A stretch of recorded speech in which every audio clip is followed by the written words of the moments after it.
Hello everyone, Radhe Radhe, good morning. कैसे हो आप लोग? उम्मीद करती हूँ कि सभी बहुत अच्छे होंगे, स्वस्थ होंगे, मस्त होंगे। Welcome back to my channel Aashi Rashi vlogs. मैं हूँ रुचि। तो आज का व्लॉग काफ़ी लेट स्टार्ट कर रही हूँ, लगभग 10:30 बज चुके हैं। आशी का ना आज एग्ज़ाम था, तो उसे जब मैं लेके आई हूँ उसके बाद ही जाके फिर मतलब आने के बाद फिर मैं उसे कुछ खिलाती हूँ, फ्रूट्स वगैरह दे देती हूँ। उसके बाद जाके फिर मैं आज काम में लगी हूँ, क्योंकि सिर्फ 1 घंटा ही रहता है बाबू के जाने के बाद, और उन 1 घंटों में फिर मुझे किचन के काम भी रहते हैं और साथ में मैं थोड़ा-सा बैठ के आराम से चाय पीती हूँ, क्योंकि अभी ना 1 हफ़्ते से बहुत ज़्यादा मैं परेशान हो गई हूँ। यहाँ पे ना मैं डाँट रही थी इसको, क्योंकि ये बेड से भी उतरती है ना, तो ऐसे ही खड़े-खड़े ही उतरती है। तो वही मैं डाँट रही थी कि फिर लग जाएगी चोट तो मैं परेशान होऊँगी। पर बच्चे जो है ना वो बिल्कुल भी नहीं सुनते हैं, ज़रा सी तबीयत सही होगी ना तो फिर वही उछल-कूद जो है इनका स्टार्ट हो जाता है। तो कल वाले वीडियो में मैंने बताया था आप लोगों को कि आशी की तबीयत बहुत ज़्यादा ख़राब हो गई है और मैं वापस से लेके जा रही थी उसको डॉक्टर के पास, क्योंकि ना मैं 2 दिन से 3 दिन से उसको ऐसे पेन में देख रही हूँ ना, तो मुझसे बिल्कुल भी बर्दाश्त नहीं हो रहा था। मैं एकदम पैनिक कर गई थी और मतलब सारी चीज़ें करने के बाद भी जो है वो ठीक नहीं हो रही थी ना, तो मैं बहुत घबरा भी गई थी। तो संडे भी था तो डॉक्टर वगैरह थे नहीं, फिर मैंने अपने डॉक्टर को ही कॉल करके बताई सारी चीज़ें, तो फिर उन्होंने कुछ पेन किलर्स वगैरह दिए।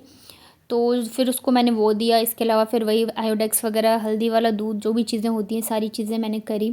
तो कल जो है रात को ये ढंग से सोई है, मतलब कि पूरी रात ये सोई है 2-3 दिनों बाद। और मैं मतलब मैं सोई तो मैं भी थी, पर फिर भी मतलब मैं बार-बार उठ के चेक कर रही थी ठीक है कि नहीं, ठीक है कि नहीं। और अभी जब पेपर दे के आई है ना तब भी मैंने पूछा तो कह रही है हाँ आराम है, अब मुझे पेन नहीं है। तो अब जाके कहीं जो है मेरा माइंड थोड़ा-सा रिलैक्स हुआ है कि चलो थोड़ी-सी तो ठीक हुई, और वैसे भी चोट वगैरह लगती है तो मतलब थोड़ा टाइम लग ही जाता है ठीक होने में। वही था कि अगर ये मुझे पहले बता देती ना तो मैं स्टार्टिंग से ही फिर उस चीज़ के लिए इसको दवाई देती या चीज़ें करती। पर इसने बताया नहीं और इस चक्कर गलतफ़हमी के चक्कर में ना फिर जो है मैं इसको पेट दर्द की दवाइयाँ दे रही थी। पर ठीक है, अब ये ठीक है और मतलब खेलते-कूदते रहना, बदमाशियाँ करते रहे, कोई दिक्कत नहीं है, कुछ भी करे, लेकिन ऐसे जब पड़ जाता है ना तो बहुत दिल दुखता है। तो आज जो है मैं फाइनली घर की अच्छे से साफ़-सफ़ाई करूँगी। इतने दिनों से मैं कुछ भी नहीं कर पा रही थी, क्योंकि मैं इसी के पीछे लगी रहती थी, परेशान थी और फिर दिमाग में हज़ार चीज़ें चलती रहती है। पता है जब भी कुछ होता है ना तो दिमाग जो है ना ज़्यादातर फिर नेगेटिव चीज़ें ही दिमाग में आती हैं। तो इन सब चीज़ों को लेके ना मैं बहुत ज़्यादा परेशान थी। और कल वाले व्लॉग में आप लोगों ने बहुत सारे एडवाइस दिए थे, कमेंट्स किए थे, तो उसके लिए थैंक यू सो मच कि आप लोग बच्चों को इतना ज़्यादा प्यार करते हो, मुझे सपोर्ट करते हो। ख़ास करके जब मैं ऐसे टाइम पे होती हूँ जबकि मैं बहुत परेशान होती हूँ और उस टाइम पे आप लोग इतने प्यारे-प्यारे कमेंट करते हो, मेरी हिम्मत बढ़ाते हो, तो मुझे सच में बहुत अच्छा लगता है। मुझे लगता है कि सच में मैंने एक फ़ैमिली कमाई है जो कि मुझे इतना प्यार करती है और मेरा साथ देती है। तो सच में दिल से आप लोगों का बहुत-बहुत थैंक यू। और जैसे कि दवाई वगैरह देने के अलावा भी ना मैंने बहुत सारी चीज़ें करी। कहते हैं ना कि हम वैसे तो नहीं मानते, लेकिन जब हम माँ होते हैं ना तो हम हर एक चीज़ में विश्वास करने लग जाते हैं। तो वैसे ही मैंने इसकी नज़र भी उतारी, फिर जैसे मैं हनुमान चालीसा पढ़ती हूँ तो वो सब चीज़ें भी मैंने करी। तो मतलब सारी चीज़ें जो है वो काम करी है और अब ये थोड़ी सी ठीक है और धीरे-धीरे करके ये ठीक हो जाएगी। घर की साफ़-सफ़ाई, झाड़ू-पोछा करने के बाद फिर मैं नहा के और इसको भी मैंने नहला दिया था। फिर मैं आ गई थी इधर किचन में खाना बनाने के लिए। तो अभी तो क्या है, इसको मैं 2-3 दिन से ना एकदम हल्का-हल्का खाना दे रही हूँ, क्योंकि पेट दर्द की वज़ह से।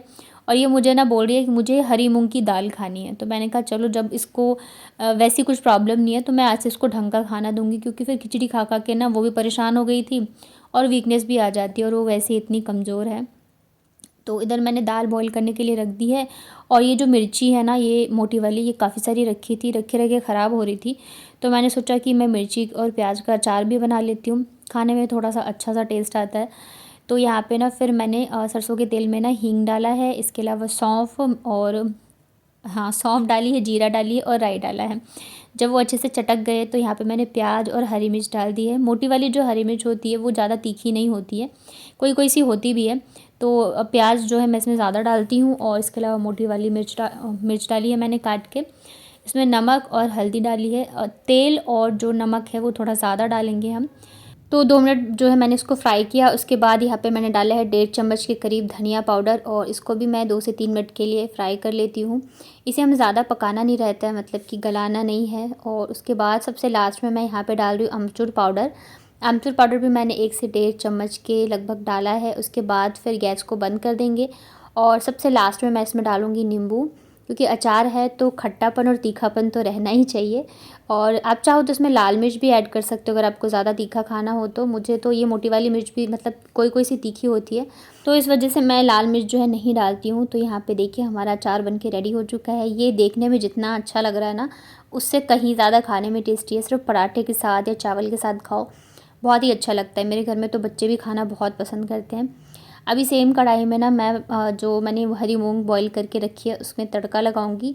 तो इसे वैसे तो घी में बनाओ तो ज़्यादा टेस्टी लगता है, मैं आज सरसों के तेल में ही बना रही हूँ। तो तेल में मैंने डाला है जीरा, अदरक, लहसुन और आधी लगभग हरी मिर्च, और इसको हम अच्छे से पकाएंगे। जो हरी मूंग की दाल होती है ना तड़के वाली, इसमें ना मतलब लहसुन थोड़ा ज़्यादा डालो तो बहुत ही अच्छा टेस्ट आता है। उसके बाद प्याज डाला है, इसके बाद मैंने थोड़ा सा हल्दी पाउडर और धनिया पाउडर डाला है, टमाटर, नमक डाल के मसाले मैंने यहाँ पे फ्राई कर लिए थे। मूंग जो है मैंने नमक और पानी डाल के बॉईल किया था। तो बस इसको थोड़ा सा मैश किया है और इसे मसाले के साथ हम अच्छे से फ्राई करेंगे। उसके बाद फिर मैं इसमें डाल दूँगी पानी। आशी को ना ये वाली दाल बहुत ज़्यादा पसंद है, मतलब कि रोटी या चावल के साथ तो खाती खाती है, वैसे भी अगर दे दो ना तो बच्चे मेरे पीना पसंद करते हैं। और हरी मूंग वैसे भी बहुत ज़्यादा हेल्दी होती है। ये देखिए यहाँ पे अचार, मतलब ये जो मैंने बनाया है ना मुश्किल से 2 या 3 दिन चलेगा। मुझे तो पसंद है ही, बच्चे बहुत ज़्यादा खाना पसंद करते हैं। तो बच्चों के लिए मैंने रोटियां बना दी थी गर्मा गर्म, और ये रोटी ना रात की बची हुई थी तो मैंने इसे सेक लिया है हरी मूंग के साथ और साथ में प्याज और मिर्च के अचार के साथ। मुझे भी ये वाली दाल बहुत ज़्यादा अच्छी लगती है।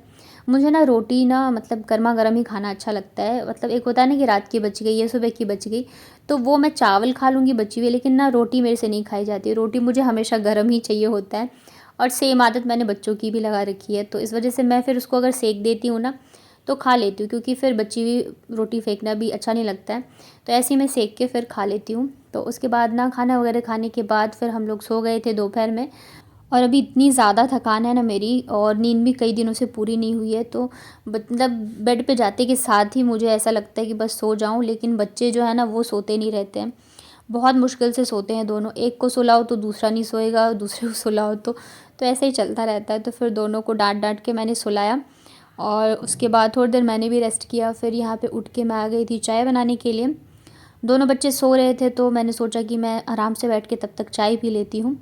और ये जो बर्तन वगैरह धुले हुए रखे थे ना, तो उसे भी मैंने स्टैंड में लगा दिया था जहाँ जहाँ मुझे रखने थे। और चाय बना ही रही थी इतनी देर में फिर बच्चे भी उठ गए थे। तो उठते के साथ ही बच्चों को लग जाती है भूख, तो कुछ ना कुछ उन्हें नाश्ते के लिए चाहिए। उनके लिए सबसे अच्छा नाश्ता तो मुझे लगता है प्रोटीन पाउडर, जो कि मैं बनाती हूँ, पर अभी वो ख़त्म हो गया है तो मैं अभी टाइम निकाल के वापस से बनाऊँगी, क्योंकि वो हेल्दी भी रहता है और बच्चे शाम को खा लेते हैं तो उनकी शाम की भूख भी जो है ख़त्म हो जाती है। नहीं तो फिर उठते के साथ ही ना बोलेंगे नमकीन दे दो या बिस्किट दे दो। तो इधर मैं चाय बना के लेके आ गई थी रूम में, आराम से बैठ के यहाँ पे पीऊँगी। बच्चों को फिर मैंने बिस्किट दे दिया था और नमकीन दिया था। आज जो है बाबू के पैर में दर्द हो रहा है, उठते के साथ ही स्टार्ट हो गई, मम्मा पैर दुख रहा है, पैर दुख रहा है। तो मतलब एक का तो रहता ही है कुछ ना कुछ। और ये है कि ये लोग कूदते भी बहुत ज़्यादा हैं, मतलब अगर घर पे है ना तो 1 मिनट भी ऐसे आराम से नहीं बैठेंगे, कूदते फांदते रहेंगे। तो मैंने कहा ठीक है, मैं चाय पी के फिर आपकी मालिश कर देती हूँ। और इतने दिनों बाद मैं सोई हूँ ना, तो मतलब एक होता है ना बहुत ज़्यादा वीकनेस सी मुझे लग रही है अंदर से, कुछ भी करने की इच्छा नहीं हो रही। आज तो मतलब दिन में मेरा खाना बनाने का भी मन नहीं था बिल्कुल भी, इतना ज़्यादा थकान था, मन कर रहा था बस लेटे रहो या तो कोई खाना बना के दे दे। पर फिर आशी का मन था कि हरी मूंग की दाल खाऊं, तो मैंने कहा चलो बना देती हूँ। बॉयल तो मैंने पहले कर लिया था, तो बस जल्दी जल्दी से तड़का लगा के और बच्चों को दे दिया। यहाँ पे चाय पीते पीते ही मैं इसके पैर दबा रही थी, क्योंकि बस रोना धोना शुरू हो गया था, मम्मा पैर दुख रहा है, पैर दुख रहा है। चाय पीने के बाद फिर शाम की पूजा का टाइम हो गया था, तो फिर यहाँ पे मैंने दिए जलाए, पूजा वगैरह करी। और ये आज बाबू भी आ गई थी कि मुझे भी करना है। तो ये क्या करती है ना, चेयर लगा लेती है अपनी छोटी वाली और उसके ऊपर खड़ी हो जाती है, क्योंकि नीचे से ना फिर दिखता नहीं है इसे मंदिर में। तो फिर मुझसे कह रही है आप गोदी लो तब जाके मैं पूजा करूँगी। तो मैंने कहा ठीक है, पर मुझसे ना गोदी लेके फिर काम नहीं होता रहता है, क्योंकि अब इतनी भी छोटी नहीं रह गई है। फिर भी चलो, मैंने कहा कोई बात नहीं। इतने में आशी भी आ गई थी पूजा करने के लिए, तो आज कई दिनों बाद हम लोगों ने ऐसे साथ में पूजा करी है। पहले नहीं तो डेली बच्चे मेरे साथ पूजा करते थे, हनुमान चालीसा पढ़ते थे। अभी मैं वापस ये चीज़ें स्टार्ट करूँगी, ताकि थोड़ा सा बच्चों की भी जो हैबिट छूट गई है वो लग जाए। तो बिस्किट खाया था, पर फिर भी बच्चों को लग रही थी भूख, तो मैंने सोचा चलो फिर मैं इनके लिए बना देती हूँ बनाना शेक। अभी जो मैंने प्रसाद में चढ़ाए थे ना केले, तो यहाँ पे मैंने 2 केले लिए हैं और एक लिया है बड़ा सा ग्लास। तो जब भी मुझे ऐसे बच्चों के लिए ही बनाना होता है बनाना शेक, तो मैं ऐसे ही बनाती हूँ। मतलब अब कौन मिक्सी में मतलब झंझट करे तो इस चक्कर में मैं ऐसे ही बना लेती हूँ। तो यहाँ पे मैंने बड़ा सा ग्लास में 2 केला लिया है। इसको पहले तो अच्छे से मैंने चाकू से मैश कर दिया है, फिर थोड़ा सा दूध डाला, वापस से मैंने इसे मैश किया है और ये ऐसे बन भी जाता है अच्छे से। थोड़े बहुत चंक्स रहते हैं तो बच्चों को वो खाना अच्छा ही लगता है। अब मैं इसमें दूध डालूँगी और इसे अच्छे से मिक्स कर दूँगी। मैं चीनी वगैरह नहीं डालती हूँ और वैसे भी मैं चीनी कम ही देती हूँ बच्चों को। तो बस यहाँ पे हमारा बनाना शेक बन चुका है और बच्चों को जो थोड़ी बहुत उनकी भूख है तो वो भी मतलब सही हो जाएगी और हेल्दी भी है ऑप्शन। तो बनाना शेक देने के बाद ना ये पार्सल जो है दिन में ही आया था। पहला ऐसा पार्सल है जो कि मैंने दिन में नहीं आया था, मतलब कि शाम को मैं उठ गई थी, इसी का कॉल आया था तभी मैं उठी थी और बच्चे सो रहे थे, तो इस चक्कर में फिर मैंने ओपन नहीं किया। उसके बाद फिर शाम की चीज़ों में लग गई मैं।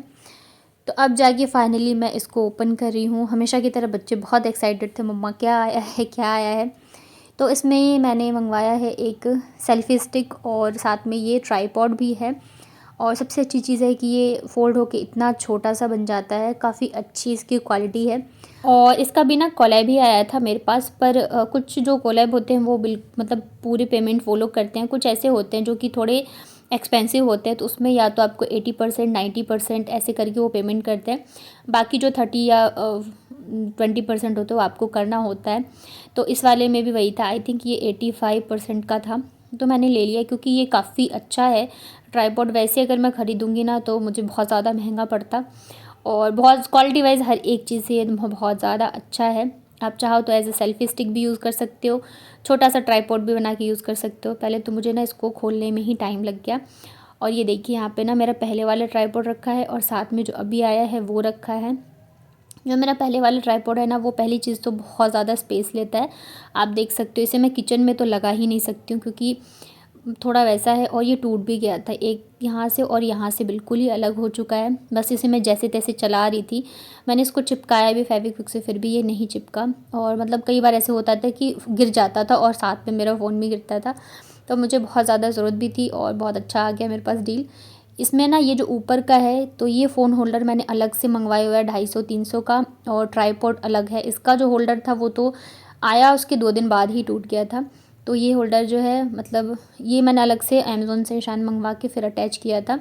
और ये जो है हैंडल सिर्फ आप ऊपर नीचे कर सकते हो, बट ये जो है ना, पहली चीज़ तो आप देख सकते हो बिल्कुल भी स्पेस नहीं ले रहा है और ये एल्युमिनियम का है और साथ के साथ ये इसमें रिमोट लगी हुई है। और सबसे अच्छी चीज़ ये है कि ये 360 डिग्री रोटेट होता है। आपको ट्राइपॉड को इधर से उधर घुमाना नहीं है, बस आपको इजीली इसको आप रोटेट कर सकते हो। यहाँ पे रिमोट लगी हुई है और ऊपर जो है आप फ़ोन लगा सकते हैं। तो ये मुझे बहुत बहुत ज़्यादा ही अच्छा लगा। क्वालिटी भी इसकी बहुत ही अच्छी है, तो ये मेरे लिए बहुत ही अच्छा डील था। और तो यहाँ पे ना बच्चे डांस कर रहे थे, मैंने एफएम में गाना चला दिया था। और कैसा लगा आपको आज का व्लॉग बताइएगा कमेंट में। वीडियो अगर पसंद आया हो तो वीडियो को लाइक करिएगा। चैनल पे पहली बार आए हैं तो चैनल को कर लीजिएगा सब्सक्राइब। मिलती हूँ फिर कल के व्लॉग में।